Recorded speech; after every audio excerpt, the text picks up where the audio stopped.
Gure sustrai kulturalak aztertu nahian, gaur egungo euskal literaturan idazle den Jose Mari Iturralderekin solasean aritu gara, Jimu ezizenez ezagutua. Jimu Tolosan jaio zen 1951 urtean. Bere literatur jatorriari buruz galdetu diogu. Izan ere, 1977 urtean, beste 5 kideekin batera, Poch banda sortu zuten, euskal kultura, literatura bereziki, sustatzeko eta berpizteko lanean ibili zirenak. Pixkal kokatu behar da garai hura, frankismoa bukatu berria zen, eta orduan erabaki gendun zerbait egitea. Bueno, nola osatu zen taldea, begira, ni Tolosakoa naiz, hemengoa bertakoa, eta nik betidanik garai hartan ja pentsatu nun zerbaitin behar nula literaturaren inguruan. Jakina, garai hartan dana zen gazteleraz, ikasketa guzti gazteleraz, batxilleratua gazteleraz, unibertsitatea gazteleraz, dana gazteleraz. Baina, bueno, ni neukan literaturarekiko zaletasun hori. Atxaga Asteasukoa da, hemendikan 10 kilometroa da herri batekoa, eta beak ere bazeukan zaletasun, naiz eta beak ekonomika ikasi, bazeukan zaletasun hori literaturarekiko. Orduan, garai latzaietan nik olako lagun batekin topo itea, behare literatura zaleatan ere bai, hasi ginen elkartzen eta biok beti ze irakurrizu, nik hau idatzien, nik ebai, eta hola hasi ginen. Zaila da gaur egun antzematea, netzako behintzat zan giro itogarria, nire gustoko gauzak eta euskeraz ez dituen aurkitzen. Ni hemen bizi nintzen Tolosan etxe handi batean, nire osabak eta liburu pila bat zeukaten, eta danetik irakurtzen nuen, baina euskeraz oso gutxi. Irakurtzen genitun, garai hartako klasikoak, klasikoak, esango dizut, Agirre Asteasukoa, Axular, Etxepare, Oienart, danak bai, baina zien aspaldiko idazleak eta orduan, gaur egun gu gazte ginen eta gure modernidadekin da lotzen zienak oso gutxi. Orduan, gure erronka handia izan zen, nirea behintzat izan zen, nik literatura dedikatuko naiz, baina dana gazteleraz irakurketa guztik, ikasketa guztik. Orduan, gure lehenengo aukeraketa izan zen, idatzi gazteleraz, euskeraz. Orduan, pensatu nun, ni behintzat euskeraren egoera da penagarria, zerbait idatziko dugu ona edo txarra, baina apostu egingo dugu euskararen alde. Eta horrela Bilbon, hasi ginen, zerbait egin behar dugu, eta ze egingo dugu? Egin dezakegu editorial txiki bat, oso editorial gutxi zeuden da euskaraz, ia bakar bat ere ez, editorial txiki bat egingo dugu, baina, karo, hortako dirua behar zan, da guk dirurik ez geneukan eta. Bueno, orduan bitartean, dirua lortu bitartean, editorial txiki bat egiteko, goazen aldizkari txiki bat, fanzine moduko bat egitea. Eta orduan, Atxaga eta Bilok, gero, Atxagak ezautuzun Ruper Ordorika, Ruper Ordorika gero handikan urte gutxi batzura hasi izan Atxagaren poemakin kantak egiten. Ruper Ordorika zeon Deustoko Unibertsitatean, han zeon beste ikasle bat, ikasten ari izan bat, Joseba Sarriona India, gero ezautu genuen beste bat Jon Juaristi beste bat ekarri zuen, total, 6 lagun osatu ginen, osatu genuen taldea 6, eta horrela hasi ginen, esate dizut aurrena, elkartzen ginen astean behin edo bitan, ze irakurrizu, liburu hau, ze idazten, testu hau, poemantxo hau, horrela, eta hasi ginen, aldizkari txoiek ateratzen, pot jarri genion izena, eta hola pixkanaka, hortik hasi ginen. Potxi izen horrek esanai asko ditu, ez? Iparraldean esate bateko pote eginda musu eman, ez? Eta pot beste aldetik handa pote eginda nao, ez? Lur jota nao, ez? Orduan, alde batetik,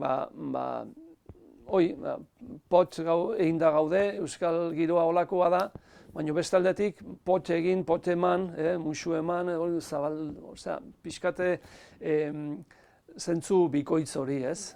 Giro politikoa zen oso gorra, oso zaila da gaur egun esplikatzen. Guk egiten genituen gure bilerak Bilbon, astean behin edo bitan, Arriagan eta inguruko kafeteri batean, eta bueno, asteazkenetan eta ostiraletan jun eta zeuden manifestazioak, tirok, barrikadak, hildakoak ez dakize, polizia, bueno, oso giro, alde batetik oso bizigarria, ez, mila gauza egiteko eta horrela, baina beste aldetik oso giro gogorrak bai, ez, traketxak. 6ko talde bat ginen, eta Joseba Sarrionain dia etan zegoen sartuta. Eta Jon Juaristire eta kidea izan zen. Beste batzuk ez ginen etakoak, baina esan nahi dut, beti zeon talde politikoak zeuden, manifestazioak, atxilotuak, kalian zeak, giro politikoa por zeon, nahi gabe ere inguratuta zeunden, murgilduta erabat giro politiko batean. Gehiengok jo gendun kultura aldetik, hori egia da. Atera gendun Atxagaren Etiopia, gero atera genitun 6 aldizkari horiek, inber gendun guk idatzi gure testuak, guk inprentara eraman, zuzendu, aldizkariak guk ordaindu gure dirukin, eta gero guk saldu, esan eta hartzen gendun kotxeak, batzen naiz, esate bateko Atxaga eta Bio kotxea hartu, eta Donostiko UTG-an jendea ikasten zen bitartean, atxeden aldian errekreoan juten ginen saltzea, beste, pentsa ze gazte ginen eta zean, San Fermin batzutan, jendea juten danen ligatzea eta mozkortzea eta Atxaga eta Biok hartu kotxea, eta jun ginen euskerazko, euskerazko aldizkari, gure aldizkarikin, eta Plaza Castillo onduan jarri ginen saltzen euskerazko aldizkari bat San Ferminetan, bueno, baina balakoak ginen, esan nahi dut, eiten genduna, algen nuena, esan nahi dut, dirui gabe eta ilusio handikin bai, oso langilea ginen, baina, bueno, aldatu ginen tokia. Aldizkaria bera ateratzeko, behartzen registro legal bat, jun behartzen, eta oso, bueno, orduan, esate bateko, lehenago esan dizuet, kanpo ateratzeko esate bateako, viajatzeko Europara edo Ameriketara, papeleo pila bat, poliziaen gana joan behartzen duen, certificado de buena conducta, de antecedentes penales, pasaportea, bueno, gauza pila bat egin behartzen. Aldizkari bat ateratzeko, eman behaldu behartzen duen poliziaen registrora, eman behar zizuten ontzat eman, zera oso zaila zen. Orduan, registroa, galbai hori pasatzea zaila zen. Gero, gure aldizkaritan eta ikusten bazu, askeneko alea izan zen olako totxo bat, hor bai arruinatu ondoa jo gendun, potropikala, hor daude jende biluzi ateratzen da, zakilak argazkitan, gauza batzu ziren oso forteak, ez? Gaur egun tontak erik nahi batzu, baina garai hartan, oiteko etzan bate erresa, ez? Euskeraz oso jende gutxik irakurtzezun. Goatzen naiz behin, iten genitun bilera haiek gauean Bilbon, eta gero nijun behar nun gauez, igual bukatzen genuen bilera gaueko 3etan, 4etan. Eta ematen nun, goatzen naiz, Sarrionain dia bizizan Durangon. Eta behin baino gehiagotan, garaiaretan, kontrola polizia gauean. Paretan kontra jarri, atera, que llevan ustedes ahí, no sé qué, eta gure revista eta ez dakize, eta poemak euskeraz, eta behin guatzen naiz polizia bate beste izan zio. Son berzos en euskera, son berzos, déjales pasar, berzos. Esan nahi, hau da, anekdota da simbolikoki esateko, jende asko ketzula ulertzen, ez zala ailegatzen gure gana, ez, orduan, zensura, jakin behar zen duen euskera, egin behar zen duen dana irakurri, eta gero ikusi, hoi, zentsuragarria zen, ala ez. Pausa asko ziren, ez? Alde horretatik nahiko libre ibili ginen. Gero, bueno, esate bateako, ikuspegi orokor bat eman gendun, testuak irakurriz, itzuliz, Ipar Irlandako literaturaz, Estatu Batuetako autoreak, orduan saiatzen ginen, kanpoan egiten zen, kanpoko autoreak eta euskeratu eta honea ekarri. Hori batetik, eta gero bestetik, esan dizut, gure testuak eta zan plataforma bat, gure testuak, gure poemak, gure ipuintxoak eta bidean jartzeko. Orduan bakoitzak genuzkan gure gustoak eta pixkat hoi ikusten da aldizkarian, ez nola saietu ginen horrea dana pasatzen. Tertulia pila bat egiten genitun, emanaldiak egiten genitun, garai hartan oso gutxi egiten zienak, eta esate bateako, guk egiten gendun aurrena astean behin edo bitan gure bilera, eta gero afari bat, eta afari hortara eta tertulia hortara jende pila bat elkartzezan. Eta jende askok esan zigun garai hartan, eta zuek, pena da, zatik ez dezue idazten gazteleraz, ez?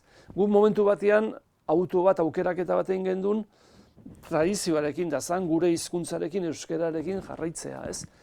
Gero taldean esate bateako urte asko pasa dira, eta esate bateako Jon Juaristik, oen Madriden bizi da, handa katedradun unibertsitate batian, eta hori, euskera utzi du alde batea, eta autua egin du, aukeraketa egin du, gazteleraz jarraitzea idazten, ez?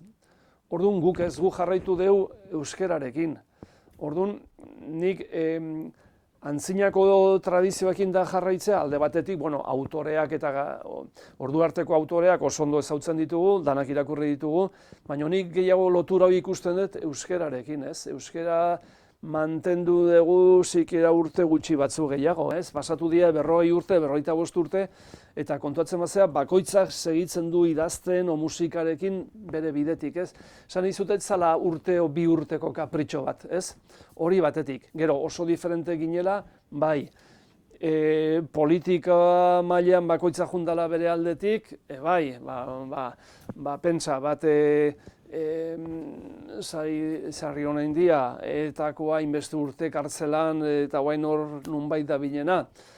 Hoi mutur batetik eta beste muturrean Jon Juaristi, ematen du euskal kulturakin apurtu dula erabat eta saiatzen dela esate bateako, Espainiako himnoaren letra egin nahian, pentsa nun dauden bi muturrak, ez? Eta tartean gu, ez batean eta ez bestean, ni behintzat, ez batean da ez bestean, baina oso diferenteak. Dena dela, personalki eta beti oso ondo moldatu gea, herri hontan, niri beti esate jate, zure hitz gogokoena, eta da, errespetua. Nik beti Euskal Herrian falta izan da, oen ez dakit pixka eta gauzak aldatuko hien, bai politikoki, personalki, errespetua. Hainbeste urte pasadia eta guain badukazu esplikazioa ematea, ez? Baina momentu hartan ginen gazte batzuk kontuatzen ginenak ze egoeratan zeun Euskal Herria, baina bereziki literatura maite genuenak. Ni beti esan dut, potbanda osatu izan ez bagenu ere, bakoitzak bere aldetik bere lana egingo zuen literatura. Gu ginen, lehenago esan dizut, irla txiki bat, gu ginen txalupa txiki bat itsasoan, baina ez du esan nahi gu bakarri ginenenik, jende asko gehiago zeon. Oizun juntzan pixka bat zabaltzen eta gero eta gehiago, ez? Pentsa gaur egun zenbat argitaletxe dauden, zenbat abeslari, zenbat idazle, ez? Gauzak jundie pixkanaka zorionez zabaltzen, handitzen eta momentu on batean gauden ikuste. Badaude liburuk euskeraz, liburu onak, itzulpen onak, irratia, telebista, prensa euskeraz, eta hori da nahi dugu 40 urtetan, ez da ezer herri baten historian. Oandikan hau dana jun daiteke pikutara, edo asko zobe etor daiteke etorkizun hobeago bat, ez da. Baina, bueno, ni baikor nao. 70. hamarkadaren bukaeran nabaritu zuten hutsune kulturala. Eta hutsune hori bete nahian, ezerezetik sortu zuten Poch bandako kideek beste gazte batzuekin batera, euskal literaturaren berpizkundea ekarriko zuen aroa.